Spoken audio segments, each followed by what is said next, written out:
அருவருப்ப அங்க அசைவு காட்சிகளும் படுக்கை அறை காட்சிகளும் ஆண் பெண் கட்டிப்பிடித்து முத்தமிடுகின்ற காட்சிகளும் இன்னும் நேரடியான உடலுறவு காட்சியை மட்டும்தான் அவர்கள் ஒளிபரப்பவில்லை.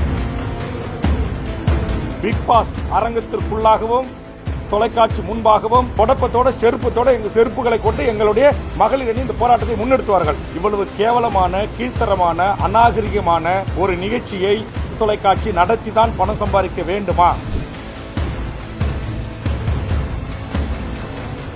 மிக முக்கியம் என்கிற அடிப்படையில் அந்த நிகழ்ச்சியை நடத்தி வருகிறார்கள். சமீபத்தில் பார்க்கப்படுகின்ற அந்த காட்சிகள் எல்லாம் குடும்பத்தோடு, கணவன் மனைவியோடு, தாய் தந்தையோடு, ஒரு வயது வந்த பெண்ணோடு உட்கார்ந்து பார்க்க முடியாத, குழந்தை செல்வங்களோடு பார்க்க முடியாத அருவருப்ப அங்க அசைவு காட்சிகளும் படுக்கை அறை காட்சிகளும் ஆண் பெண் கட்டிப்பிடித்து முத்தமிடுகின்ற காட்சிகளும் இன்னும் நேரடியான உடலுறவு காட்சியை மட்டும்தான் அவர்கள் ஒளிபரப்பவில்லை. இவ்வளவு கேவலமான கீழ்த்தரமான அநாகரிகமான ஒரு நிகழ்ச்சியை நடத்திதான் பணம் சம்பாதிக்க வேண்டுமா? தொலைக்காட்சி அதை கண்டுகொள்ளாமல் புறந்தள்ளுகின்ற இந்த நிலை அவர்கள் உணர்த்துகிற வகையில் மிகப்பெரிய ஒரு முற்றுகை போராட்டத்தை தமிழக வாழ்வுரிமை கட்சி பிக் பாஸ் அரங்கத்திற்குள்ளாகவும் தொலைக்காட்சி முன்பாகவும் பல்லாயிரக்கணக்கான தமிழக வாழ்வுரிமை கட்சியினுடைய தாய்மார்களை திரட்டி மிகப்பெரிய போராட்டத்தை நடத்துவோம்.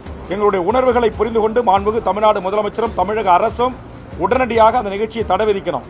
அப்படி இல்லை என்றால் நாங்கள் மிகப்பெரிய தொடப்பத்தோட செருப்பத்தோட செருப்புகளை கொண்டு எங்களுடைய மகளிர் அணி இந்த போராட்டத்தை முன்னெடுத்துவார்கள்.